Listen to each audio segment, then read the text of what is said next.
শুরু করছি আজকের ইস্পানি মির্জাপুর শুভরাত্রি power by BSB camera school and college. প্রিয় দর্শক, আজকে আমরা আমাদের আজকের যে আয়োজন সেই আয়োজনের টাইটেল ঠিক করেছি নির্বাচনের টাইমলাইন।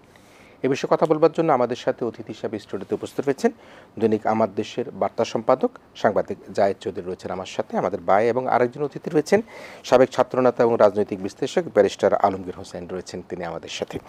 আমরা দুজনের সাথে কথা বলবো নির্বাচনের টাইমলাইন নিয়ে, এছাড়াও আমরা সমসাময়িক নানা প্রসঙ্গ নিয়ে কথা বলবার চেষ্টা করব। প্রিয় দর্শক, আপনারা নিশ্চয়ই দেখেছেন যে গতকালকে 8টি দলের সাথে অন্তর্বর্তীকালীন সরকারের প্রধান প্রফেসর ডক্টর ইউনূসের সাথে বৈঠক হয়েছে। নির্বাচন প্রক্রিয়া কী হবে, কবে নাগাদ নির্বাচন হবে, ভিন্ন ভিন্ন মত, ভিন্ন ভিন্ন দল সেখানে তাদের মতামতের মধ্যে উল্লেখ করেছে। আমরা দেখেছি বিএনপি নির্বাচনের রোডম্যাপের আহ্বান জানিয়েছে এবং দ্রুত নির্বাচন দেবার কথা বলেছে প্রয়োজনীয় সংস্কারের পরে। তবে জামায়াতে ইসলাম, আমরা দুটি বড় দলের কথা বলছি, তারা দুটি কথা বলেছে। একটি বলছে তারা সংস্কারও চায় এবং অন্যটি নির্বাচনও চায়, তবে তারা আগে সংস্কার এবং পরে নির্বাচনের কথা উল্লেখ করেছে। তবে সেটা যাই হোক না কেন, আমরা এই কারণে ধন্যবাদ জানাই প্রফেসর ডক্টর ইউনূসকে যে অন্তর্বর্তীকালীন সরকারের প্রধান হিসেবে আমরা এমন একজন ব্যক্তিকে পেয়েছি যিনি সারা বিশ্বের মানুষ তাকে চিনে, সারা দেশের মানুষ তাকে আশা করি পছন্দ করে। সে কারণে যে আমরা মনে করি প্রফেসর ডক্টর ইউনূসের নেতৃত্বে যে অন্তর্বর্তীকালীন সরকার চলছে, সেই সরকার তাদের যে পর্যাপ্ত যে এই মুহূর্তের যে পরিশ্রম, সেই পরিশ্রমের মধ্যে দিয়ে জাতিকে একটা নির্বাচনের মধ্যে দিয়ে একটা গণতান্ত্রিক ব্যবস্থাপনায় চলে যাবে বলে আমরা আশা করছি। আমি জাহেদ ভাই আপনাকে দিয়ে আলোচনাটা শুরু করব। আমাদের সাথে রয়েছেন ব্যারিস্টার আলমগীর হোসেন, যদিও তিনি বিদেশেও থাকেন, কানাডাও থাকেন। সেখানে আমরা দেখেছি যে আপনার এই যে আমাদের 5ই আগস্টের যে ছাত্র জনতার বিপ্লবের মধ্যে দিয়ে স্বৈরাচারের পতন হয়েছে, আপনি সেখানে সোচ্চার ছিলেন, নানা আন্দোলন করেছেন, মিছিল মিটিংয়ে, টেলিভিশনে, আপনার খবরের পত্র পত্রিকার ছবি দেখেছি। সে আলোচনাগুলি আমি ফিরব। তবে দেশের যে আলোচনাটা সেটা আসি। নির্বাচনের একটা যৌক্তিক সময়ের কথা বারবার বলা হচ্ছে, কেউ কিন্তু স্পষ্ট করে বলছে না। যেমন বিএনপি বলছে একটা যৌক্তিক সময়ের মধ্যে নির্বাচন হওয়া দরকার, যদিও জামায়াতে ইসলাম বলছে যে আগে সংস্কার পরে নির্বাচন, তারাও কিন্তু আবার যৌক্তিক সময়ের কথা বলছেন। আসলে যৌক্তিক সময়টা কি, কখন কীভাবে নির্বাচন হওয়া দরকার? ধন্যবাদ আপনাকে। আসলে যৌক্তিক সময়টা এখনও, এটার পিছনে কারণটা হলো নির্দিষ্ট টাইমলাইনের কথা না বলার পিছনে কারণটা হলো সবাই দেখতে চায় যে বর্তমান যে সরকার ডক্টর ইউনূসের নেতৃত্বাধীন অন্তর্বর্তীকালীন যে সরকার, এই সরকারটি যদি ঠিকমতো কাজ করে তাদের পারফরমেন্সের উপর ডিপেন্ড করবে যে তাদেরকে কতটুকু সময় দেয়া যাবে। এটা নিয়ে কোনো কথা হয়নি, যদিও এর আগে একবার আমাদের সেনাপ্রধান বলেছিলেন 18 মাসের একটি কথা আসছিল। পরে ডক্টর ইউনূস এইটার ব্যাপারে তার অবস্থানটা স্পষ্ট করেছেন, মানে তারা এরকম কোনো টাইম লাইনের কথা এখনও বলতে চাচ্ছেন না। এইখানে একটি বিষয় আসছে যে আসলে কত সময় সরকারকে দেওয়া উচিত, এবং এই বিষয়টা বারবারই ঘুরে ফিরে আসছে। যৌক্তিক সময় এই টার্মটা খুব বেশি ইউজ হচ্ছে।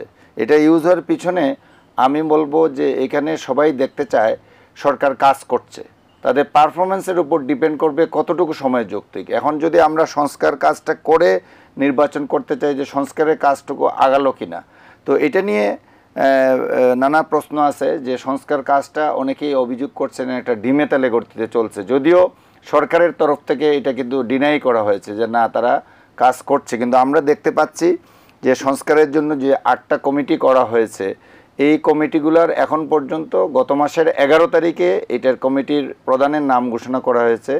এই মাসের 1 তারিখে এটা গেজেট হওয়ার কথা ছিল, কিন্তু 1 তারিখে হয়নি। পরবর্তীতে গেজেটটা হয়েছে ঠিকই, কিন্তু ফুল কমিটির ফরমেশনটা হয়নি। এখন পর্যন্ত কমিটির একজনের নামই আছে। এই একজনের সাথে তো আরও 4জন, 5জন কিংবা 7জন যুক্ত হবেন, তো তাদের নামগুলো এখনও কিন্তু আসেনি, আমরা কিন্তু এখনও দেখতে পাইনি। সর্বশেষ সরকারি তরফ থেকে যেটা বলা হয়েছে, আমি সরকারের যারা উপদেষ্টা রয়েছেন, একাধিক উপদেষ্টার সাথে আমার ব্যক্তিগতভাবে কথা হয়েছে, এবং আনুষ্ঠানিকভাবে প্রেস সেক্রেটারিকে আমরা একটা অনুষ্ঠানে পেয়েছিলাম, ওইখানে জিজ্ঞেস করেছিলাম অতি সম্প্রতি। উনিও যে রিপ্লাই দিয়েছেন সরকারের তরফ থেকে, উনি সরকারের মুখপাত্র হিসেবেই কথা বলেন। তো এটা উনি যেটা বলছেন যে এইটা এখন যে ডায়ালগটা শুরু হয়েছে, এই ডায়ালগে সরকার, রাজনৈতিক দলগুলো কি চায় এই বিষয়টির পাশাপাশি আমার প্রশ্ন ছিল যে এখানে কি রাজনৈতিক দলগুলো কোনো নাম প্রস্তাব করবে কি না, কিংবা তাদের পরামর্শে এই ফুল কমিটিগুলো করা হবে কি না, সেটা ওনারা ডিনাই করছেন, জন্য এটা করছেন না। তারা মতামতই নিচ্ছেন। যারা কমিটির প্রদান করা হয়েছে তারাই ঠিক করবেন, সরকারের সাথে নিশ্চয়ই আলাপ আলোচনা করে যে তাদের কমিটিতে আর কে কে থাকবেন কিংবা আদৌ থাকবেন কিনা। আমার মনে হয় যে এইখানে আমরা যথেষ্ট সময় নষ্ট করে ফেলছি, আর সময় নষ্ট করা উচিত নয়। আমার মনে হয় যে এখন তাদের কাজ শুরু করে দেওয়া উচিত। আমি আজকেই ডক্টর বদিউল আলম মজুমদারের কথা শুনছিলাম যে আমাদের অফিস তৈরি হচ্ছে, অফিসটা তৈরি হয়ে গেলে আমরা বসে কাজ করা শুরু করব। তো উনি নির্বাচন কমিশনের সংস্কারের দায়িত্বে আছেন। নির্বাচন কমিশনে বিশাল অফিস ভবন পড়ে রয়েছে, ওইখানে তো এখন কমিশনাররাও নাই, সিইসিও নাই, শুধুমাত্র সেক্রেটারি এবং অন্য স্টাফরা আছেন, ওইখানে বসেও তো উনি কাজ করতে পারেন। চাইলেই কি উনি বসতে পারেন কিনা না, সেটা সরকারকে উদ্যোগ নিয়ে, আমি সেটাই বলতে চাচ্ছি যে এই প্রিপারেশনগুলোতে আমরা সময় নষ্ট করে ফেলছি। তো এখানে আমি বলবো এই সরকারের কাজগুলো কিন্তু অনেকগুলা কাজ, তারা যেমন রুটিন কাজ করবেন। আপনি বলবেন রুটিন কাজের মধ্যে কি, যেমন এই পুজো শুরু হচ্ছে, এই পূজার সময় আইন শৃঙ্খলা পরিস্থিতি রক্ষা করা, দেশের ভিতরে বাইরে যে ষড়যন্ত্রগুলো আছে পূজাকে কেন্দ্র করে সন্দেহ করা হচ্ছে যে এরকম হতে পারে, যদিও আজকে স্বরাষ্ট্র উপদেষ্টা বলেছেন স্পষ্ট করে যে আমরা যে প্রিভেন্টিভ মেজার্স নিয়েছি, হোপফুলি যে আমরা সুষ্ঠু সুন্দরভাবে পুজোটা করতে পারবো, আমরা দেশবাসী সেটাই প্রত্যাশা করি। তো তারপরে তাকে এটাতে কনসেন্ট্রেট করতে হচ্ছে সরকারকে, পুরো সরকারের মেকানিজমটাকে, হয়তো হোম মিনিস্ট্রি বেশি কাজ করছে কিন্তু অন্যদেরও করতে হচ্ছে। আরেকটা বিষয় খুব সামনে আসছে যে দ্রব্যমূল্যটা এখনো কিন্তু মানুষের এক্সপেকটেশন অনুযায়ী কমে আসেনি, বরং কিছু কিছু ক্ষেত্রে কিছু সেটা কি রাতারাতি কমানো সম্ভব? না, এটা কিছু কিছু ক্ষেত্রে বলা হয়েছিল যে এর আগের সরকারের সময় পতিত স্বৈরাচারের আমলে এটা সিন্ডিকেট করে দাম বাড়ানো হতো, চাঁদাবাজি করে দাম বাড়ানো হতো। দাম বাড়ানোর দুইটি কারণ উল্লেখ করা হয়েছিল, কিন্তু এখন সিন্ডিকেট নাই, চাঁদাবাজি নাই, কিংবা আবার এটা ফিরে আসছে। মানে তাইলে কেন দামটা বাড়ছে, দামটা কেন বাড়ছে? এই বন্যার কারণের জন্য শাকসবজি উৎপাদন ব্যাহত হচ্ছে, সে কারণের জন্য হয়তোবা শুধু শাকসবজি না, ডিমের দামও বেড়েছে, সেটা তো বরাবর মুরগির দামও বেড়েছে। সাধারণ মানুষ যে এটার প্রতি কিন্তু সরকার নজর না দিলে, কারণ এটাকে কিন্তু গুরুত্ব দিতে হবে। তো এইভাবে রুটিন অনেকগুলো কাজ সরকারের হাতে আছে, আবার সংস্কারের কাজ হাতে আছে। তারপরে আরো গুরুত্বপূর্ণ রয়ে গেছে যে যারা স্বৈরাচারের সহযোগী তাদেরকে গ্রেপ্তার করা, তাদের বিচার করা এবং আদালতে আইনের মুখোমুখি করা। তো তাদের হাতে কিন্তু অনেকগুলো কাজ, জরুরি কাজ। এরপরে চূড়ান্ত কাজটা হলো তাদের নির্বাচন আয়োজন করা, এবং মেইন কাজ যেটা পরে হলেও এটা মেইন কাজ। নিশ্চয়ই আমরা সে আলোচনায় ফিরবো। আমি আলমগীর হোসেন আপনার কাছে আসতে চাই। আমরা জুলাই বিপ্লবের কথা বলি, জুলাই আগস্ট এবং 36শে জুলাই বলা হচ্ছে। সেই বিবর্ষ দিনের যে ইতিহাসগুলো, ঘটনাগুলো বাংলাদেশের ইতিহাসে একটা কালো অধ্যায় হয়ে থাকবে। সে অধ্যায়ের যিনি রচনা করেছেন তিনি এখন দেশে নেই, দেশ থেকে চলে গিয়েছেন। তার দোসররা, তাদেরকে কাউকে খুঁজে পাওয়া যাচ্ছে, কাউকে হয়তো খুঁজে পাওয়া যাচ্ছে না, কেউ হয়তো জেলে আছে, কেউ হয়তো দেশের বাইরে গিয়ে অবস্থান করছেন। এই যে জুলাই বিপ্লবের যে ঘটনাটা ঘটলো, এর দায় এবং যাদেরকে দায়ী করা হবে তাদেরকে বিচারের মুখোমুখি করা নিয়ে কিন্তু একটা প্রশ্ন উঠছে, কখন বিচার হবে, কয়দিনে বিচার সম্পন্ন হবে। আপনি এই বিষয়টাকে কীভাবে দেখেন, এবং এত ছাত্র জনতা যে হত্যাকাণ্ডের শিকার হলো তা নিয়ে আপনার বিশ্লেষণ কী রয়েছে? ধন্যবাদ দেশবাসীকে যারা এই রাতে আমাদের অনুষ্ঠান দেখছেন।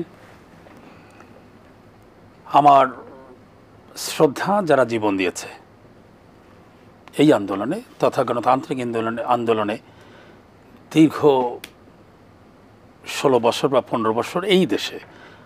ধন্যবাদ সারা পৃথিবীতে গণতান্ত্রিক আন্দোলনে যারা প্রতিনিয়ত সংগ্রাম করে যাচ্ছেন, ইনক্লুডিং প্যালেস্টাইন। আসলে যারা জীবন দিয়েছে, আমি একটা ছেলের শব্দ কিছু কথা বলেই দিচ্ছি। সম্ভবত 16ই সেপ্টেম্বর, আমি সেপ্টেম্বরের কোনো এক সময় কোনো এক চ্যানেলে আমি দেখতে পেলাম ছেলেটা বলতেছে, এখন টেলিভিশনে তার সাক্ষাৎকার নিচ্ছে অর্থোপেডিক হসপিটালেরই কেউ, ওই হসপিটালে। ছেলেটা বলছে তার একটা পা নেই, কাপড় দিয়ে জড়ানো, আর একটা পাও খোলা। ওই সাংবাদিক তাকে প্রশ্ন করেছে, আপনার স্বপ্নটা কি? ছেলেটার বয়স 16-17। উনি বললেন যে আমার একটা পাও নেই, আর একটা পাও যদি চলে যায় আমার দুঃখ নেই, কিন্তু দুঃখ লাগবে যদি দেশবাসী আমাদের ভুলে যায়। এবং এই বাস্তবতাটাই সত্য। 1971 সালে যে রাজাকার ছিল, 24-এ শেষে মুক্তিযোদ্ধা।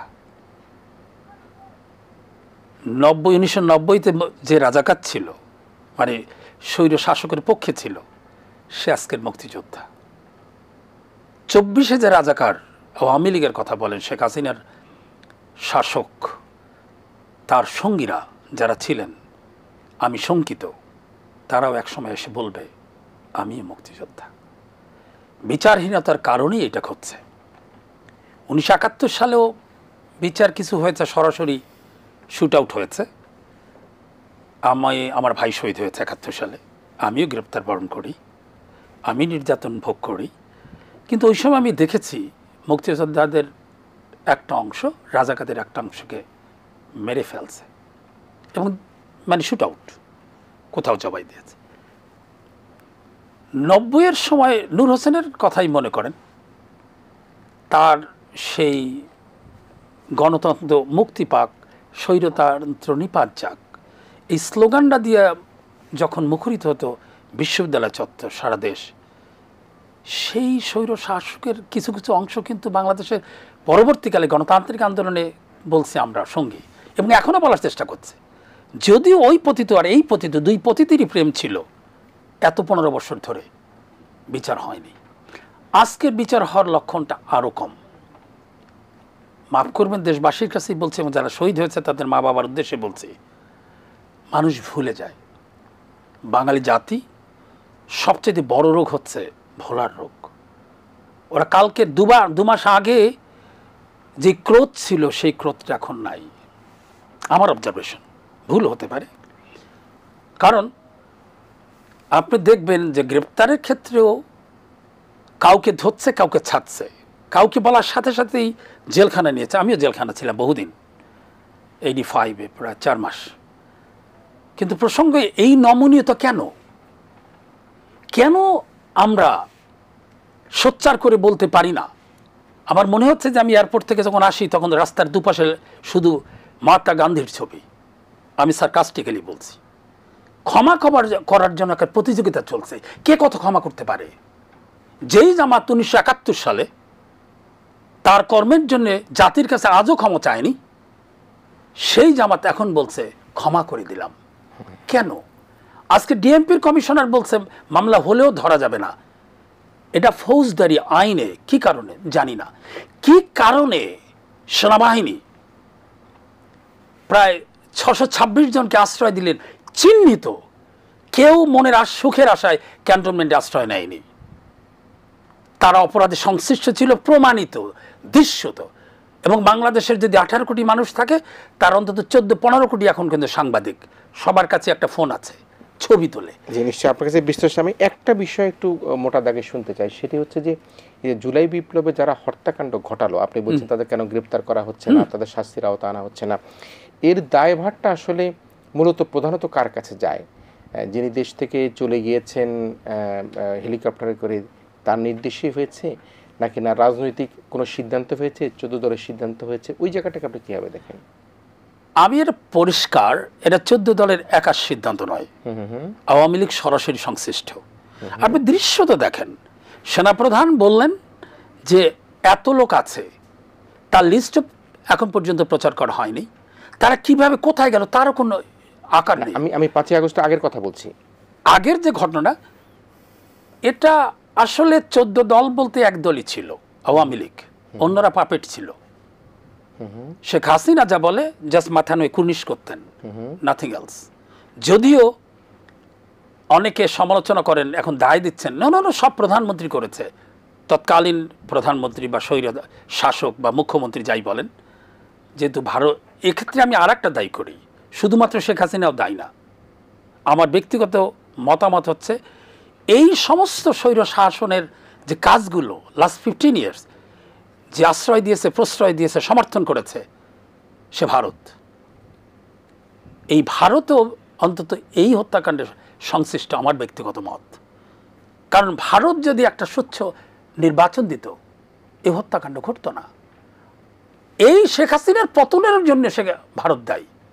কারণ আজ যদি শেখ হাসিনা 5 বছর আগে একটা সুস্থ নির্বাচন দিত, রাতের ভোট দিনের ভোট রাতে যদি না হতো, ডামি ভোট যদি না হতো, মানে কুকুর বসে থাকবে ভোট কেন্দ্রে সেই ভোট যদি না হতো, তাহলে বাংলাদেশের এতগুলো লোকের জীবন দিতে হতো না।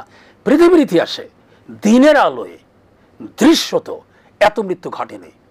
পৃথিবীর ইতিহাসে ছাত্র হত্যার চেয়ে বড় ঘটনা একটাই ঘটেছে, সেটা হচ্ছে তিয়ানানমেন স্কোয়ার, চায়নাতে, এছাড়া পৃথিবীর এত মৃত্যু ঘটেনি, তারপরও বিচার হচ্ছে না। কেউ বলছে ক্ষমা করে দিলাম, কেউ বলছে মাফ করে দিলাম, কেউ বলছে ধরা। সেক্ষেত্রে এখন তো এক সেকেন্ড, আপনি চিন্তা করেন, যখন কারফিউ দিলেন, অর্থাৎ 16 তারিখ 15 তারিখ রাতে কারফিউ জারি করেন, ইন মাই রিকলেকশন ফার্স্ট কারফিউ, ওনার পাশে কিন্তু আনোয়ার হোসেন মঞ্জু বসা ছিল। ওনাকে যেভাবেই ডাকেন প্রাক্তন প্রধানমন্ত্রী, আমার একটু কষ্ট হয় তার আগে খুনি না বসালে।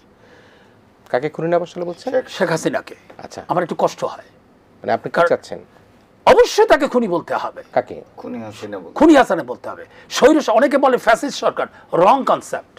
ফ্যাসিস্ট শব্দের অর্থ এলিটদের শাসন, খুনি শাসন না। কিন্তু আপনারা যদি দেখেন, অর্থাৎ মানে শব্দটার অর্থে, আবিধানিক অর্থ, এটা সবচেয়ে জনপ্রিয়তা পেয়েছে দ্বিতীয় মহাযুদ্ধে। এবং আপনি আরো একটা সুন্দর, এবারে যে ইটালির যে মানে আমাদের এবার যে 7ই জানুয়ারির যে নির্বাচন হয়েছে, সেই নির্বাচনে প্রথম অভিনন্দন জানিয়েছেন কে বলতে পারবেন? ইটালির প্রধানমন্ত্রী মেলোনি। উনি ফ্যাসিস্ট সরকারের আত্মীয়, মানে দ্বিতীয় মহাযুদ্ধের মুসোলিনির দলের। যে কথা বলছিলাম, আমি যদি বিচার না করতে পারি, তাহলে ওরা যে অভিশাপ দেবে সেটা কিভাবে আপনি রক্ষা করবেন? না, তাহলে তিনি তো ভারতে অবস্থান করছেন, আপনি ভারতের কথা বলছিলেন, তো এই দায়টা কি ভারতের আছে কি? অবশ্যই, নিঃসন্দেহে। কিভাবে? ভারত এই জন্য দায়ী, একজন আমার ড্রাইভার যদি আমি দেশে আসি, সবাই গাড়ি চালায়, ড্রাইভার না, এখানে সবারই গাড়ির ড্রাইভার আছে। ওই ড্রাইভার যদি কোনো অ্যাক্সিডেন্ট করে, ভিকারিয়াস লায়াবিলিটি ল অনুযায়ী প্রভু যে দায়ী হবে। বাংলাদেশের গত 15 বছর 16 বছর প্রভু ছিল America part time, full time Bharat. কারণ আমেরিকা এখন মানে বিদায়ী, সারা পৃথিবীর তার ওয়ার্ল্ড পাওয়ারের তার ওই অবস্থানটা নেই, বুঝছেন? ভারতকে যখন বলল America fair elections, America ball don't touch me, এখানে হাত দিতে আসো না তুমি। এই ভারত লালন করলো, শুধু তো বললো, এরশাদকে বলল একটা ফেয়ার ইলেকশন দিতে, যখন এরশাদ বলল, তাহলে তো অন্যরা ক্ষমতা, ইসলামীরা ক্ষমতায় আসবে। ভারত সরাসরি এই অপকর্মে সংশ্লিষ্ট, হত্যাকাণ্ডে সংশ্লিষ্ট। অনেকে বলে যে ঘটনার 5ই আগস্টের পরে রয়ের একটা বহর তাদের সরিয়ে দেওয়া হয়েছে। দুঃখজনক, বাংলাদেশে গত 15 বছর অনেকে জীবন দিয়েছে, আয়না ঘরে ছিল, জীবন দিয়েছে, কিন্তু বুক খুলে বলতে পারেন না shoot me, this is unique in world history, salute them. কিন্তু দুঃখের বিষয় যে শত শত হাজার হাজার পঙ্গু হয়ে আছে, ওরা এই দৃশ্যটা দেখবে যে ওদের সামনে হয়তো বা এখন থেকে 5 বছর 10 বছর শেখ হাসিনার মুক্তি চাই, শেখ হাসিনার মুক্তি চাই। পেইনফুল।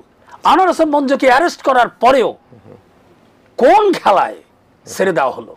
জি, নিশ্চয়ই আমরা সে আলোচনায় ফিরবো। আমরা একটা বিরতি নিতে চাই।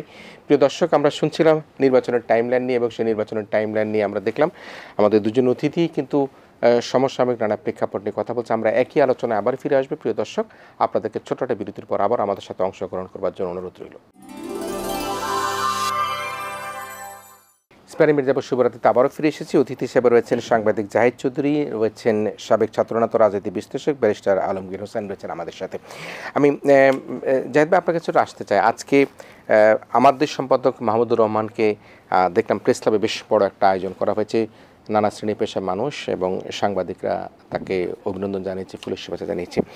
আমাদের সম্পাদক দেখেছি অনেক ক্ষোভের কথা বলেছেন, দুঃখের কথা বলেছেন। আপনি সরাসরি সেখানে সম্পৃক্ত ছিলেন, এখনও অনলাইনে প্রকাশিত হচ্ছে। যদি একটু বিশ্লেষণ করেন যে আমার দেশের সম্পাদকের প্রতি তিনি যে অভিযোগগুলি করেছেন, সেই অভিযোগগুলি আপনি কীভাবে দেখছেন?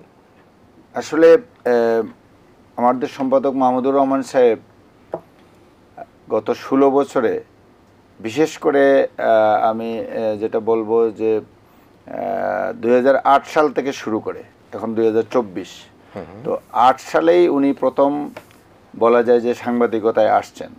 তার আগে উনি বেসিক্যালি একজন কেমিক্যাল ইঞ্জিনিয়ার, বুয়েট থেকে পাশ করা, তারপরে ঢাকা বিশ্ববিদ্যালয়ের আইবিএ থেকে পাশ করা, এমবিএ ডিগ্রিধারী, এবং সর্বশেষ উনি 6 বছর এক্সাইলে থেকে আসলেন মালয়েশিয়া এবং তুরস্কে। এই নির্বাসিত জীবনযাপনের সময় মালয়েশিয়া থাকা অবস্থায় উনি পিএইচডি ডিগ্রিও করেছেন।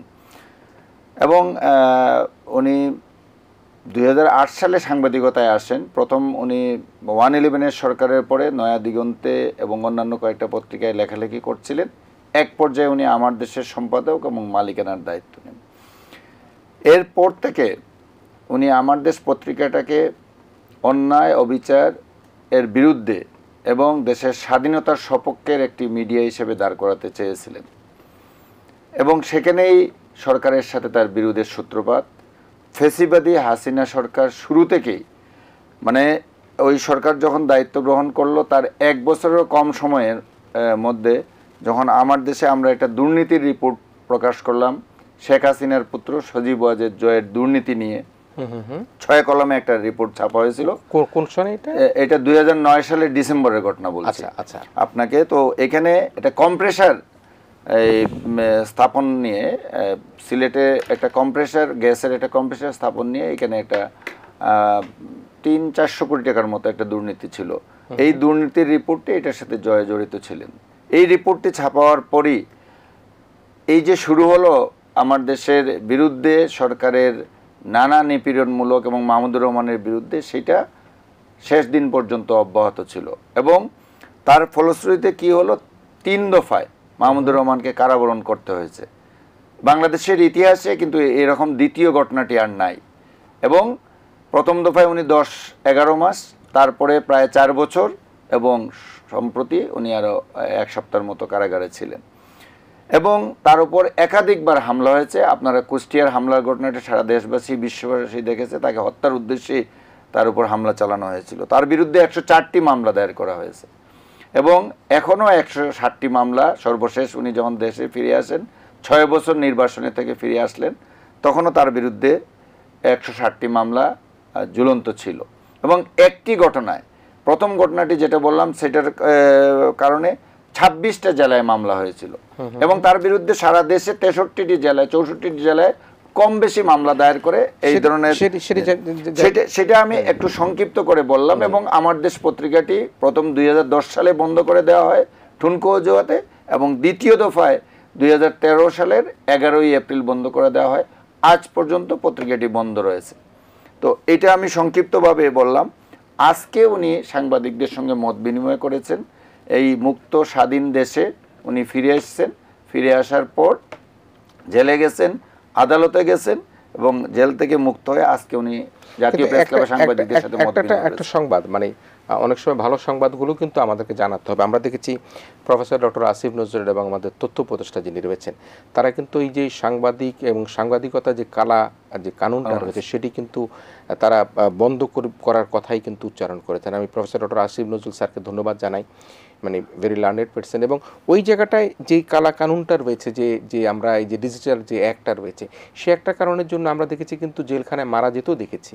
কার্টুন আঁকার কারণের জন্য গ্রেপ্তার হয়েছে, মারা গেছে। কিশোরের ঘটনাটি তো ওই জায়গাটাকে আপনি কিভাবে দেখেন? না, ওই জায়গাটি আমি বললাম যে আমাদের যে দ্বিতীয় দফায় পত্রিকাটি বন্ধ করা হয়, সেটা করা হয়েছিল স্কাইপ কেলেঙ্কারির কারণে। এবং এই আইসিটি অ্যাক্টের প্রথম মামলাটি কিন্তু আমার দেশ এবং মাহমুদুর রহমানের বিরুদ্ধে প্রয়োগ করা হয়। যুদ্ধ অপরাধ ট্রাইব্যুনালের যে বিচারক ছিলেন নিজামুল হক নাসিম সাহেব, উনি মিস্টার জিয়াউদ্দিন দেশের বাইরে অবস্থান করছেন। তো ওই জিয়াউদ্দিন সাহেবের কাছ থেকে ডিকটেশন নিচ্ছিলেন টেলিফোনে, যে এই পরের যে মামলাগুলো আছে, এই কোন মামলার কি রায় হবে, কিভাবে তাদেরকে অভিযুক্ত করা হবে। একজন সিটিং জাজ কোনো অবস্থাতেই বাইরের কারো ডিকটেশন এইভাবে নিতে পারেন না। উনি উনার বিচার বুদ্ধি বিবেচনায় রায় লিখবেন, কিন্তু দেখা যাচ্ছিল যে রায় আগেই বলে দেওয়া হচ্ছে, মানে ফরমাইশি রায়। এবং মানে আমাদের হেডিংটা হয়েছিল এই স্কাইপ কেলেঙ্কারি, স্কাইপের মাধ্যমে ওনারা কথা বলেছিলেন, এবং আমরা হুবহু সেই কনভারসেশনগুলো আমার দেশ পত্রিকায় ব্যানার হেডিং করে ছাপিয়ে দিয়েছিলাম। হ্যাঁ, সরকার পাগল হয়ে গেছে, যে কোনো একটা রায় চায়। মানে এটা উনি মন্তব্য করছিলেন, মানে বিচারক জিয়াউদ্দিন সাহেবের। তো এইটা আমরা যে রিপোর্টটা করেছিলাম, এটা উনারা স্বীকার করছেন। স্বীকার করে তাকে ট্রাইব্যুনাল থেকে সরিয়ে দেওয়া হয়েছিল নিজামুল হক নাসিম সাহেবকে, কিন্তু পরে তাকে হাইকোর্টে ইভেন অ্যাপিলেট ডিভিশনে তাকে প্রমোশন দেওয়া হয়, পুরস্কৃত করা হয়, এবং সর্বশেষ প্রেস কাউন্সিলের চেয়ারম্যান করা হয়েছিল। অতি সম্প্রতি তার এই নিয়োগটা বাতিল হয়েছে। সেই নিজামুল হক নাসিম, যেটা আমরা আমার দেশ পত্রিকায় যে সংবাদটি ছাপা হয়েছিল, সেই সংবাদটি যদি আন্তর্জাতিক কোনো মিডিয়া হতো, তাইলে এটার জন্য একটা পুরস্কার পেতে পারতো আন্তর্জাতিক পর্যায়ে। মানে অনুসন্ধানী সাংবাদিকতার ক্ষেত্রে এটা পুলিৎজার পুরস্কার যেমন দেওয়া হয় এরকম পুরস্কার পেতে পারতো, কিন্তু বাংলাদেশে হয়েছে তার উল্টোটা। কারণ বাংলাদেশে স্বৈর শাসন ছিল, স্বৈর শাসকদের বিরুদ্ধে এটা গেছে বলেই এই ঘটনাটি মানে এইরকম একটা পরিণতি আমাদের ভোগ করতে হয়েছে। এখানে আজকের বিষয়ে একটু আমি বলতে চাই, মাহমুদুর রহমান সাহেব কয়েকটা বিষয়ে দৃষ্টিপাত করেছেন সাংবাদিকদের সাথে মত বিনিময়ে। উনি ওনার 7 দফা দাবি তুলে ধরেছেন, এগুলো সারাদিন আপনার টেলিভিশনে দেখেছেন, আমি ওটা সবগুলো রিপিট করতে যাচ্ছি না। তার বাইরে যে জিনিসটি উনি গুরুত্ব দিয়ে বলেছেন যে 2 মাসও হয়নি এই সরকারের, এই 2 মাসের ভিতরে আমরা দানব ফেসিবাদী হাসিনার বিরুদ্ধে কথা বলার চেয়ে দেখা যাচ্ছে এই সরকারের সমালোচনায় আমরা মেতে উঠছি। বলছেন এটা খুবই দুঃখজনক, কারণ হাসিনার যে ফেসিবাদ এবং হাসিনার যে অপরাধ, তার সহযোগীদের যে অপরাধ, এগুলোর যেন আমাদের টেলিভিশন টকশো বলেন, মিডিয়া বলেন, বিভিন্ন জায়গায় এবং মানুষের মুখে মুখে এগুলো হারিয়ে যাচ্ছে। বলছেন এটা খুবই দুঃখজনক। এত ছাত্র জনতা জীবন দিল, পঙ্গুত্ব বরণ করলো এবং এখনো পঙ্গু হয়ে তারা কাতরাচ্ছে, হাসপাতালের বেডে শুয়ে আছে। উনি ওনার 7 দফার দাবির মধ্যে প্রথম দাবিটি তুলে নিয়ে আসছেন যে এই ছাত্র জনতাকে যারা চিকিৎসার অভাবে হাসপাতালের বেডে শুয়ে কাতরাচ্ছে তাদেরকে সর্বোচ্চ অগ্রাধিকার দিয়ে কমিটি গঠন করে তাদেরকে চিকিৎসা করতে হবে। সেটি হচ্ছে বলছিলেন যে এই যে সন্ত্রাসী সংগঠন, আর আমি একটু 1 মিনিট সময় নিয়ে, সন্ত্রাসী সংগঠন হিসেবে ছাত্রলীগ, আপনারা জানেন বিশ্বজিতের উপরে হামলার সেই দৃশ্য সবাই দেখেছে ভিডিওতে। আপনারা আবরার হত্যাকাণ্ডের ঘটনা জানেন, আবু বকর হত্যাকাণ্ডের ঘটনা, এরকম আমি হাজারো বার, এই নূরের উপর কতবার হামলা হয়েছে, ঢাকা বিশ্ববিদ্যালয় হয়েছে, বুয়েটে হয়েছে, বাংলাদেশের প্রতিটি বিশ্ববিদ্যালয়, রাজশাহী বিশ্ববিদ্যালয়ে একাধিকবার এই ঘটনা ঘটেছে। এই ভিডিওগুলো আমরা কিন্তু দেখেছি, এই ছাত্রলীগের হাত দিয়ে। কিন্তু আজ পর্যন্ত আপনি দেখছেন কোনো ছাত্রলীগ নেতা যারা এই হত্যাকাণ্ডগুলোর সাথে জড়িত, ঘটনাগুলোর সাথে জড়িত ছিল, তাদেরকে কেউ গ্রেপ্তার করতে পারছে গত 2 মাসে? কোথায় তারা হারিয়ে যাচ্ছে? তো এই সমস্ত সন্ত্রাসীদের, এবং শেখ হাসিনা তো বটেই, তার সাথে তার যে সহযোগীরা ছিল, সেটা আমি নামগুলো বললে অনেক নামই বলতে পারবো, কিন্তু তারা কিন্তু এখনো স্বরাষ্ট্রমন্ত্রীর কথা বলেন, প্রতিরক্ষা উপদেষ্টার কথা, এরকম অনেক নাম আমি বলতে পারবো, তারা কিন্তু এখনো কেউই গ্রেফতার হয় নাই। এবং এটা খুবই দুঃখজনক যে এদেরকে গ্রেফতার করে হাসান মাহমুদের কথা বলেন, এরকম অনেকেই, মাহবুবুল্লাহ হানিফের কথা বলেন, এরকম অনেক নামই আমি উচ্চারণ করতে পারবো যারা জানে, এবং এইগুলো অনেক রিপোর্ট পত্রিকায় প্রকাশিত হয়েছে, টেলিভিশনে প্রকাশিত হয়েছে, মানুষের মুখে মুখে আছে। সেইগুলোর অনুসন্ধান, তাদেরকে গ্রেফতার এবং বিচারের মুখোমুখি না করতে পারলে আমরা তো এই আন্দোলন, ছাত্রদের এই আত্মত্যাগ বৃথা যাবে। পাশাপাশি আমি বলবো যে ছাত্ররা যে আশা আকাঙ্ক্ষা নিয়ে এই আন্দোলনটি গড়ে তুলছে, যে হাসিনার সরকার যেভাবে প্রতিটি প্রতিষ্ঠানকে ধ্বংসের শেষ পর্যায়ে নিয়ে গেছে, বিশেষ করে আমাদের অর্থনীতিকে লুটপাটের মাধ্যমে, বিদেশে টাকা পাচারের মাধ্যমে, সেই লোকগুলোকেও কিন্তু এখনো ধরা হয় নাই। এক সালমান রহমান ছাড়া আর তো কারোর নামই আমরা এখন পর্যন্ত শুনতে পাই না, কিন্তু এগুলোর সাথে অনেক লোক জড়িত, অনেকেই জড়িত ছিলেন। একটু আসবো আমাদের এই বিষয়গুলাই কিন্তু মাহমুদুর রহমান সাহেব তার বক্তব্যে তুলে ধরছে। আমি একটু আসবার চেষ্টা করি। মিস্টার আলমগীর, বেশা আলমগীর, আপনি আছেন, আপনি একটা কথা বলেছিলেন, আমার কথাটা খুব কানে লেগেছে এবং সে কথাটা আমি ধরে রেখেছি আপনার সাথে আলোচনা করবার জন্য। আপনি আমি আর ডামির নির্বাচনের কথা বলেছেন, দিনের ভোট রাতে হয়ে যাবার কথা বলেছেন। সেখানে তো যুক্ত করতে চাই, শিশুরাও কিন্তু ভোটের সিল মেরেছে। আমরা দেখেছি লাইনে দাঁড়িয়ে বারবার ঘুরে ঘুরে কিন্তু সেখানে ভোট দেওয়া হয়েছে, এবং সেখানে যেটা হয়েছে যে শুধুমাত্র একটা মার্কা পেলেই কিন্তু তিনি নির্বাচিত হয়ে যেতে পারতেন, অন্য কোনো মার্কার সেখানে কোনো সুযোগও ছিল না। তো এই যে বিগত সময়ে এই নির্বাচন প্রক্রিয়াকে যারা এভাবে অস্বচ্ছ করেছে, কলঙ্কিত করেছে, আমি নির্বাচন কমিশনই বলি, তখনকার ডিসিএসপি বলি, তাদের বিষয়ে আপনার বিশ্লেষণ কি? তাদেরকে কি আইনের আওতায় আনা যাবে কিনা? উনি বলছিলেন যে ছাত্রলীগ বা আওয়ামী লীগ বা অন্য দলের কথা বলছেন, কিন্তু নির্বাচন কমিশন যারা নির্বাচন ব্যবস্থাকে ভেঙে দিয়েছেন, তাদের বিষয়ে আপনার বিশ্লেষণ কি? Thank you. প্রসঙ্গটা হচ্ছে কি, শুরুতেই আলাপ করেছেন, যেই সরকারের সমালোচনা হচ্ছে, সমালোচনার প্রধান কারণ তারা নিজেরাই। প্রথমত আইন শৃঙ্খলা, আপনি যেটা নীতি নেবেন, নীতি এক্সিকিউট করার জন্য দরকার আপনার আইন শৃঙ্খলা বাহিনী, আপনি সেটা নিয়োগ করতে পারেননি। পুলিশ পালিয়ে গেছে মৃত্যুর ভয় অথবা অপরাধের ভয়, ধরা পড়বে, একজনও ধরা পড়লেন না। ক্যান্টনমেন্টে 600 জন চলে গেলেন, কোথায় গেলেন ঈশ্বরও জানে না। এই যে মুক্তি পাওয়ার অবস্থান সর্বত্রই একই, যে গত 15 বছরের এই জগত্তল হিংসাযুক্ত ধ্বংসাত্মক গণতন্ত্রের গওনে সেই শাসন সৃষ্টি করার জন্য যে প্রধান ভূমিকা পালন করেছে ব্যারিস্টার খায়রুল হক, আপনার নাম শুনেছেন, বিচারপতি, উনি ব্যারিস্টার কিন্তু আমার শিক্ষক ছিলেন, তার বিরুদ্ধে কোনো কিছু করা হইল না। তার মোরালটার পিছুট, তিনি পরবর্তীকালে সরকারি বেনিফিট নিয়েছে, তার বিরুদ্ধে কিছু করলেন না, কিছু বললেন না। এই কিছু না বলার কারণেও ভবিষ্যতে যারা আসবেন তারাও বললে কিছু তো হবে না, মুছে যাবে, ভুলে যাবে, যেই সেই। আজকের আউয়াল সাহেব, আপনি ভোটের কথা বললেন, উনি প্রধান নির্বাচন প্রশাসক ছিলেন, কমিশনার ছিলেন। উনি ভোটের দিন ঘুমোচ্ছে, একটা সাংবিধানিক পজিশন, সংবিধান তার রক্ষা করতে হবে, সারা দেশ নির্বাচন করছে, উনি বলে আমি দিনের বেলা ঘুমোচ্ছিলাম। কি প্রহসন! তারপর উনি গ্রেপ্তার হচ্ছেন না। মানে এখন যেটা হচ্ছে, আমি সমালোচনা করলে আপনাদের কষ্ট হবে, 2 মাস হয়ে গেল, সমালোচনা আমার কাছে প্রচুর আছে, শ্রদ্ধা করারও আছে। শেষ হইল যে আজকে না কালকে দেখলাম যে পুলিশ নিয়োগ করছে, গুড ইনিশিয়েটিভ। এই ইনিশিয়েটিভ নেওয়া ছিল 3য় দিনে, প্রথম দিন ক্ষমতা নেওয়ার পরেই পরের দিন প্রথম লিস্টটা করা উচিত ছিল কারা হাসপাতালে আছে মৃত্যুর মুখে, তাদের ট্রিটমেন্টের ব্যবস্থা করা হচ্ছিল। সমস্ত প্রশাসনের সমস্ত যারা উপদেষ্টা, যদিও তারা এক্সিকিউটর না, উপদেশ করবেন, কিন্তু দায়িত্ব তারা দুটো, পিতাপুত্র দুটোই। তাদের উচিত ছিল, প্রথম কাজটা করা উচিত ছিল যে তাদের জীবন বাঁচানো, যদি 2টো প্রাণ বাঁচানো যায়, করলেন না। সেই চেষ্টা কিন্তু করছে, কিন্তু এখন করছে। 2 মাস আগে করলে যে অবস্থা হতো, ওই দেহ অবস্থা নেই, বাস্তবতা। তারপরেই হাত দেওয়া উচিত ছিল আইন শৃঙ্খলার। আপনি একটু কথা বলছিলেন একটু আগে যে 5ই আগস্টের পরে যে মাইনরিটির উপর হামলা হয়েছে, এ সম্পর্কে আমার বক্তব্যটা কি? সেটা খুবই গুরুত্বপূর্ণ মনে করে দিয়েছেন যে সামনে দুর্গাপূজা আছে। 5ই আগস্টের পর আমরা দেখেছি ভারতের সনাতন ধর্মাবলম্বীদের উপর আক্রমণ হচ্ছে, বাড়িঘর জ্বালিয়ে দিচ্ছে, কিন্তু আমরা ওইটাও দেখেছি যিনি আওয়ামী লীগের প্রভাবশালী নেতা ছিলেন তিনি হয়তো কোনো ক্রমে সনাতন ধর্মাবলম্বী, সে কারণে জনরোষে পড়েছেন। এই যে ভারতের কিছু কিছু সামাজিক গণমাধ্যমগুলো বা বিভিন্ন মেইন স্ট্রিমে কিন্তু এই ধরনের সংবাদ প্রচার করেছে। আমার ছোটবেলায় একটা গল্প শুনেছিলাম, নূর ইসলাম কুয়ার মধ্যে পড়েছে,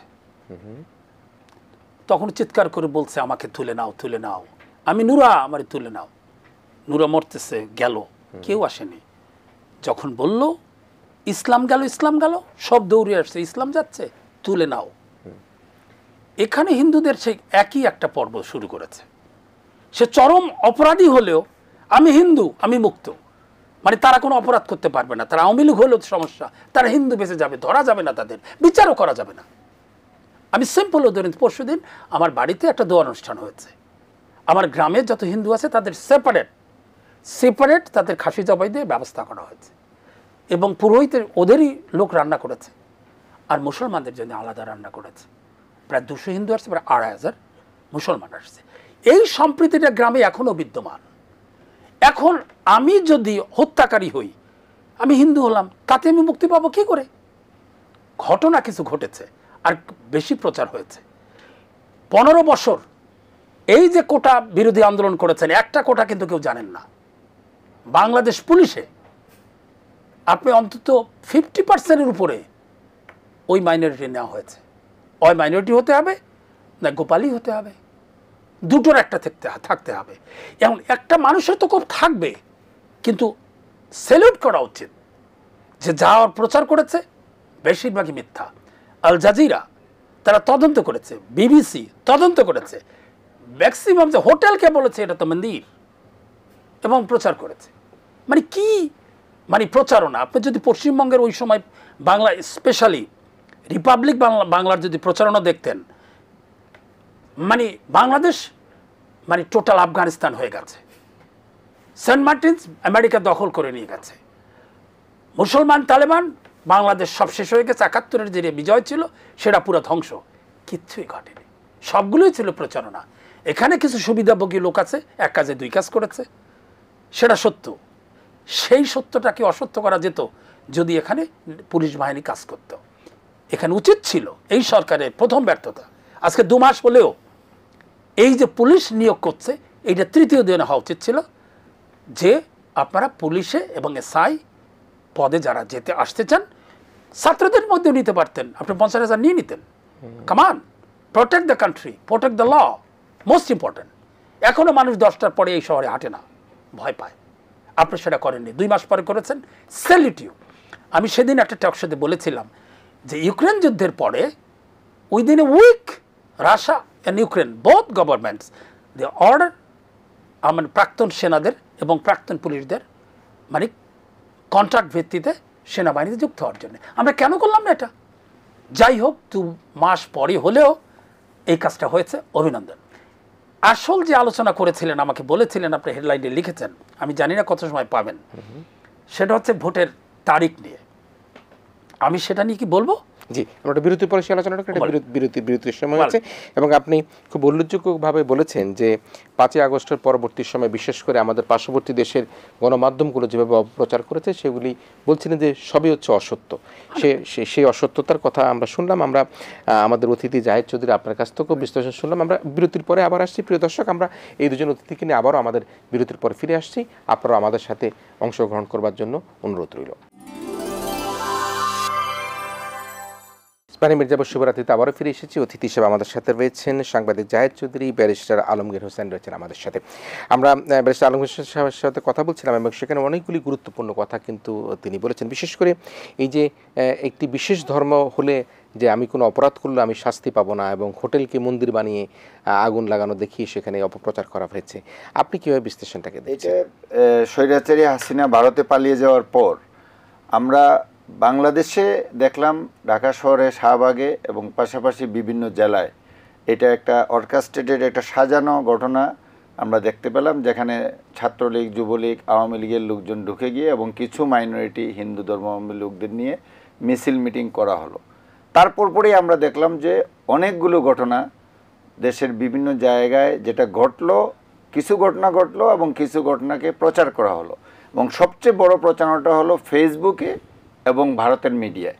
ভারতের কিছু মিডিয়া, বাংলা ভাষাভাষী মিডিয়াগুলোতে এমনভাবে একটা প্রচারণা নিয়ে আসলো যেটা শুনে দেখে মনে হচ্ছিল যে বাংলাদেশটা মনে হয় পুরোপুরি একটা সাম্প্রদায়িক দাঙ্গা লেগে গেছে, এখানে মনে হয় হাজার হাজার লক্ষ লক্ষ বাড়িঘর পুড়িয়ে দেওয়া হয়েছে। কিন্তু বাস্তবতা সেটা ছিল না। উনি যেমনটি বলেছেন যে ওই সময়ে যারা আওয়ামী লীগের সাথে জড়িত ছিল, যারা বিভিন্ন অপরাধের সাথে জড়িত ছিল, দখলবাজির সাথে জড়িত ছিল, এই রকম কিছু মাইনরিটি হয়তো এফেক্টেড হয়েছেন, তাদের বাড়িঘরে, ব্যবসা প্রতিষ্ঠানে, দোকানপাটে হয়তো হামলার ঘটনা ঘটেছে। মূল কারণটা এটার পিছনে ছিল তারা আওয়ামী লীগ করতেন, কিংবা তারা দখলদার ছিলেন, কিংবা তারা অন্যায় অত্যাচার 16 বছর থেকে জুলুম নির্যাতনের সহযোগী ছিলেন। এই সমস্ত কিছু ঘটনা ঘটেছিল, কিন্তু এটাকে অন্যদিকে নিয়ে যাওয়ার চেষ্টা করা হলো। শুধু তাই নয়, এখনও ওই যে আপনি যেটা বললেন শুরুতে, দুর্গাপূজাকে কেন্দ্র করে এক ধরনের চেষ্টা আছে, এবং শুধু হিন্দু ধর্মাবলম্বী বলে কথা নয়। আপনি আরেকটা জিনিস আমি আজকের এই আলোচনায় নিয়ে আসতে চাই, আরও যারা মাইনরিটি আছে তাদের উপরে একটা পরিকল্পিত হামলা চালানোর চেষ্টা করছে। এটার পিছনে একটা গভীর ষড়যন্ত্র আছে বলে আমি মনে করি। পশ্চিমা বিশ্বের কাছে তুলে ধরা, বিশেষ করে যারা এই মুহূর্তে বাংলাদেশের বর্তমান সরকারকে, অন্তর্বর্তী সরকারকে সাপোর্ট দিচ্ছে বলে সারা দেশবাসী মনে করে, বাইরের লোকজনও মনে করে যে আমেরিকার এখানে একটা বিশাল সাপোর্ট আছে, কিংবা পশ্চিমা বিশ্বের একটা সাপোর্ট আছে, তাদেরকে মিসগাইড করার জন্য, মিসলিড করার জন্য এই ভারতের অর্কেস্ট্রেটেড এবং মানে দেশ থেকে পালিয়ে যাওয়া স্বৈরাচারের সহযোগীদের নিয়ে এই ধরনের একটা ঘটনাগুলো সাজানো হচ্ছে, বিভিন্ন ঘটনা ঘটানোর চেষ্টা করা হচ্ছে। এটার ব্যাপারে যারা আছে সবাইকে সচেতন থাকতে হবে, এবং কেউ যাতে কোনো এক্সট্রিমিস্ট অ্যাক্টিভিটিস চালাতে না পারে সেটার ব্যাপারে আমাদের সচেতন থাকা লাগবে। পাশাপাশি আমি আরও 2টা জিনিস আপনাকে একটু পয়েন্ট আউট করতে চাই ওইটার আলোচনার সূত্র ধরে। দেখেন, ছাত্রদের এই আন্দোলনে একটা জিনিস কিন্তু আমরা আলোচনা করছি না, এটা খুব মার খেয়ে যাচ্ছে, যে এত বড় আন্দোলন হলো, এত লোক মারা গেল, কিন্তু একজন ছাত্রের হাতে কোনো, যারা আন্দোলনে অংশ নিয়েছিল তাদের হাতে কোনো আগ্নেয়াস্ত্র দেখা যায় নাই। বড় জোর লাঠি কিংবা ঢিল, এই ইটের টুকরা নিয়ে এই পুরো আন্দোলনটা হয়েছে। লক্ষ লক্ষ মানুষ রাস্তায় নেমে গেছে, ছাত্র জনতা। আর অন্যদিকে দেখেন, তারা অটোমেটিক ওয়েপন, যেটা যুদ্ধের সময় ব্যবহৃত হয়, এইরকম অস্ত্র নিয়ে ছাত্রদের উপর ঝাঁপিয়ে পড়েছে। যারা, আমরা কয়েকটা ঘটনা দেখছি যে যারা এই গণহত্যা চালালো এবং সর্বোচ্চ পর্যায়ের নির্দেশদাতা এবং তার সহযোগীরা, তারা তো পালিয়ে গেল, ধরা পড়লো না, তার বাইরে যারা সরাসরি এই ঘটনাগুলোর সাথে জড়িত ছিল, পুলিশ এবং আওয়ামী লীগ, ছাত্রলীগ, যুবলীগ, কারো ওই কয়েকটা ঘটনা ছাড়া অন্যদেরও এখনও ধরা পড়ে নাই, তারা ঘুরে বেড়াচ্ছে। আর খায়রুল হকের ব্যাপারে, বিচারপতি খায়রুল হকের ব্যাপারে একটি বিষয় আমি নিয়ে আসতে চাই, উনি আলোচনায় একটু নিয়ে আসছিলেন যে দেখেন খায়রুল হকের এখন পর্যন্ত কিছু হয়নি, কিন্তু এই খায়রুল হক উনি রায় পরিবর্তন করেছেন। ওনার প্রথম রায়, ওপেন কোর্টের রায় ছিল যে দুটো নির্বাচন তত্ত্বাবধায়ক সরকারের অধীনে হবে। যখন উনি দেখলেন যে ওনার টার্মটা পার হয়ে গেছে, উনি 16 মাস পরে এমন একটা রায়, ডিটেলস রায়টা দিলেন, সেখানে এই কথাটা নিয়ে আসলেন না। এটা একটা চরম অপরাধ। এগুলোর যদি বিচার না হয়, বিচার বিভাগে থেকে যারা এই স্বৈরাচারী সরকারকে সহযোগিতা করেছে তারা এখনও অনেকে এই সুপ্রিম কোর্টে, হাইকোর্ট ডিভিশনে বসে যথারীতি বিচার করছেন। তো এই বিষয়গুলো কি কেউ দেখবে না? যদি এগুলো না করা হয় তাহলে ছাত্ররা যে এবার তাদের জীবন বিসর্জন দিয়ে হাজারো, ১,৫০০ প্রায় ছাত্র জনতা প্রাণ দিল, এই সুযোগটা কিন্তু আমরা বারবার পারবো না। এই হত্যাকাণ্ডের বিচার না করলে এই সমস্ত যারা বিচারপতি জড়িত ছিল, যারা প্রশাসনে ছিল, যারা পুলিশ প্রশাসনে ছিল, সিভিল প্রশাসনে ছিল, এবং আপনি আরেকটি কথা বলছেন যারা পরপর 3টি নির্বাচন দিনের বুথ রাতে করেছে এবং নানা প্রক্রিয়া আমিডামি নির্বাচন করেছে, কোনো নির্বাচন ছাড়াই 14 নির্বাচন হয়েছে, 153 আসনে বিজয়ী ঘোষণা করেছে, এই সমস্ত নির্বাচন প্রধান নির্বাচন কমিশন, নির্বাচন কমিশনের কর্মকর্তা এবং ওই 3টি নির্বাচনে যারা রিটার্নিং অফিসার হিসেবে দায়িত্ব পালন করেছিলেন, জেলা প্রশাসকবৃন্দ, তাদের প্রত্যেকের সুনির্দিষ্ট অভিযোগ নিয়ে এসে তাদের বিচারের কাঠগড়ায় দাঁড় করাতে হবে, নতুবা ছাত্রদের এই আন্দোলন বৃথা যাবে এবং বর্তমান যে সরকার তাদের উপরে এই দায়ভার ভবিষ্যতে নিতে হবে। আমরা আবার একটু শুনবার চেষ্টা করব। আমি আসলে আপনার কাছে কতগুলি গুরুত্বপূর্ণ কথা শুনতে চাই। আজকে অনেক অভিযোগ উত্থাপিত হলো। এই যে জুলাই আগস্ট হত্যাকাণ্ডের সাথে যারা জড়িত বলা হচ্ছে, আমরা 14 দল, আওয়ামী লীগ, আপনি বলছিলেন একজন বিশেষ নারীর কথা উল্লেখ করেছিলেন যে তার মতো খুনি, নারী খুনি হয়তো পৃথিবীতে কোথাও নাই, আপনি বলছিলেন। এই রাজনৈতিক দলগুলো তাদের কি আসলে রাজনীতি করবার মতো সেই অধিকার জনগণ তাদের দিবে কিনা?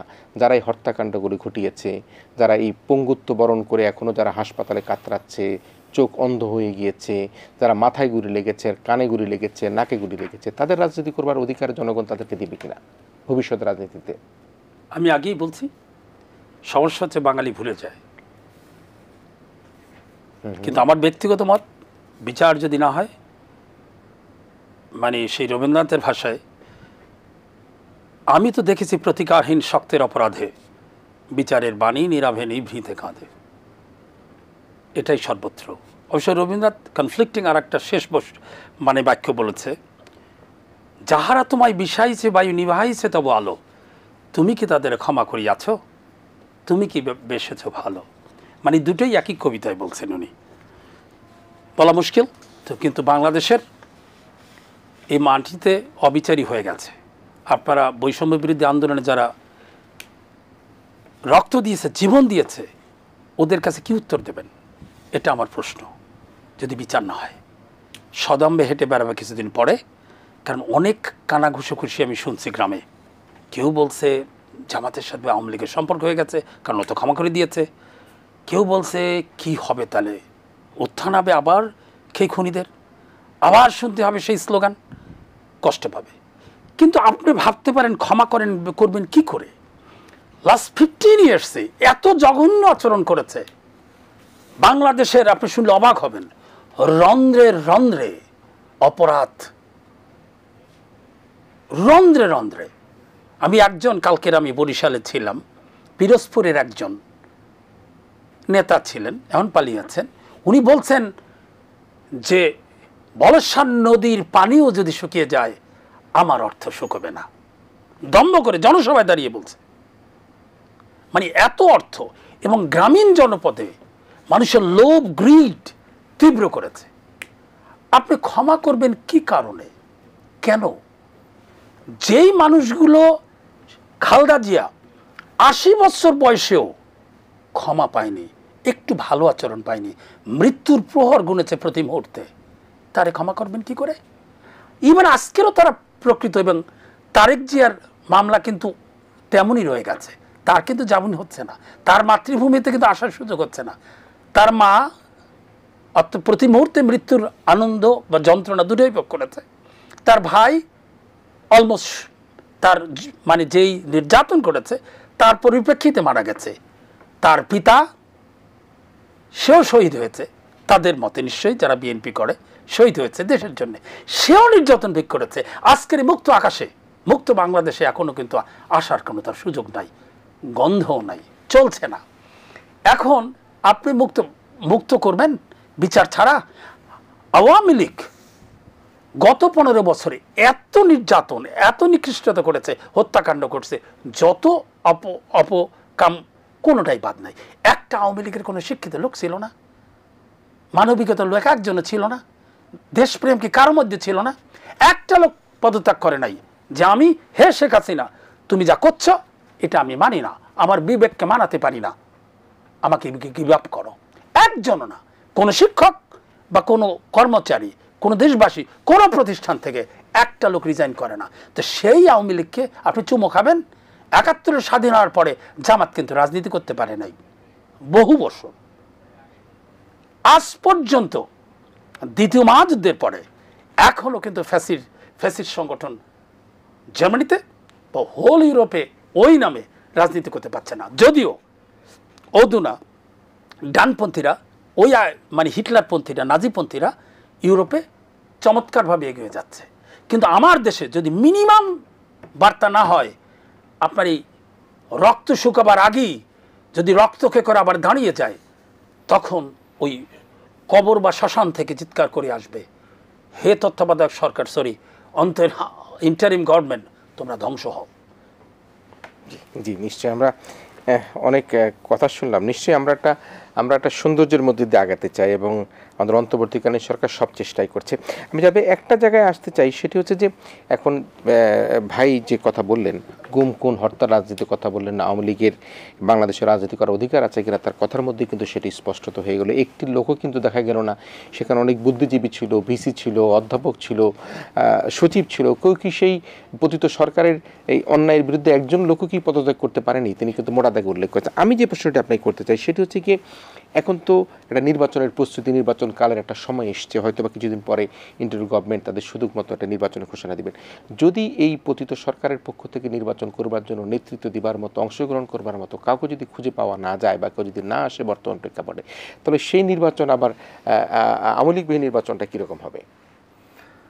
সেটা দুটো বিষয়। একটা হলো যে আমি শুরুতেই বলছিলাম যে যারা সন্ত্রাস করেছে, বিশেষ করে ছাত্রলীগের কথা আসছিল, ছাত্রলীগকে নিষিদ্ধ করার একটা দাবি আছে এবং বিভিন্ন পর্যায় থেকে দাবিগুলো উঠছে।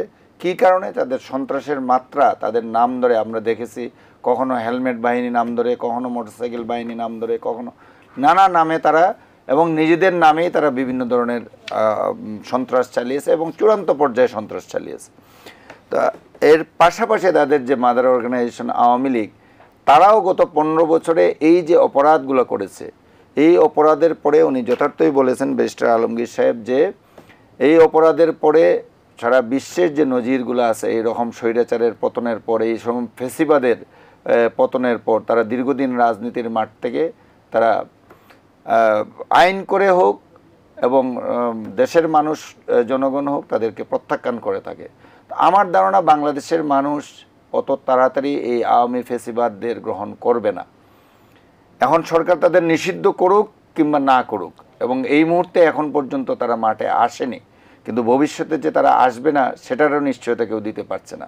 কিন্তু আমি বলবো ব্যক্তিগতভাবে যে এইখানে অ্যাটলিস্ট আপনি আওয়ামী লীগকে নিষিদ্ধ করেন বা না করেন, অ্যাটলিস্ট আওয়ামী লীগের যারা সন্ত্রাসী আছে, যারা চিহ্নিত সন্ত্রাসী, মানুষ জানে, যাদের ব্যাপারে সুনির্দিষ্ট অভিযোগ রয়েছে সন্ত্রাসী কর্মকাণ্ডে জড়িত থাকার, স্বৈরাচারী কাজকর্ম করার এবং দেশের সমস্ত প্রতিষ্ঠানকে ধ্বংস করার পিছনে যারা জড়িত রয়েছে, সেটা পুলিশ প্রশাসন, দলীয়ভাবে আওয়ামী লীগ নেতৃবৃন্দ বলেন, প্রশাসনের লোকজন বলেন, তাদের বিরুদ্ধে সুনির্দিষ্ট অভিযোগ এনে তাদেরকে কাঠগড়ায় দাঁড়াতে হবে, তাদেরকে শাস্তির আওতায় আনতে হবে। এটার ব্যাপারে কোনো ধরনের ছাড় দেওয়া দেশের মানুষের কাছে গ্রহণযোগ্য হবে না। এই জায়গায় যদি সরকার স্ট্রিক্ট থাকে এবং তারাই এই ব্যবস্থাগুলো গ্রহণ করতে হবে, এখন যারা ক্ষমতায় আছে। পরবর্তী সরকার আসলে আমরা জানি না এই সময়ের প্রেক্ষাপটে, সময়ের ইয়েতে কতটুকু এটা থাকবে। এখন কিন্তু সারা দেশবাসীর একটা ম্যান্ডেট রয়েছে এই সরকারের প্রতি যে তারা যেন এইগুলোর বিরুদ্ধে ব্যবস্থা গ্রহণ করে। নিশ্চয়ই আলমগীর ভাই একটু হাত তুলেছেন, আমরা শেষ মুহূর্তে যে একটু শুনতে চাই, এই আলোচনাটাই করতে চাই একের মোটা দাগে যদি করতে পারেন আপনি। সেটি হচ্ছে এই যে এখন রাজনীতিতে আসলে আওয়ামী লীগের, আমি জানি না রাজনৈতিক বিশ্লেষকরা ভালো বলবেন, নেতৃত্ব শূন্য কিনা। কাউকে কিন্তু পাওয়া যাচ্ছে না, কেউ হয়তো পালিয়ে আছে, কেউ হয়তো জেলে আছে, কেউ হয়তো বিদেশে অবস্থান করে আমরা দেখেছি যে পার্শ্ববর্তী দেশে আছে। প্রত্যেকের কাছেই তো অফুরন্ত অর্থ সম্পদই নিশ্চয়ই আছে। তো সেই অবস্থায় এই যে নেতৃত্বহীনতার যে জায়গাটা, সেখানে কি আমেরিকা নেতৃত্ব দেবার মতো কী ধরনের পরিবেশ তৈরি হতে পারে আপনার কাছে মনে হয় ভবিষ্যৎ রাজনীতিতে? ভবিষ্যৎ রাজনীতিতে আওয়ামী লীগ কিন্তু মরেনি, পালিয়েছে কিন্তু মরেনি। আপনার বোঝা উচিত গত 2 মাস অন্তত 5-6 জন মারা গেছে, বিএনপির কয়েকজন মারা গেছে আওয়ামী লীগের হাতে।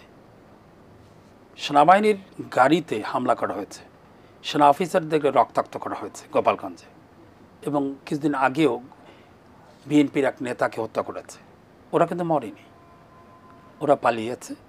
এবং এই মানে ইন্টারিম গভর্নমেন্ট এই দুর্বলতাটা আরও সুযোগ নিতে পারে।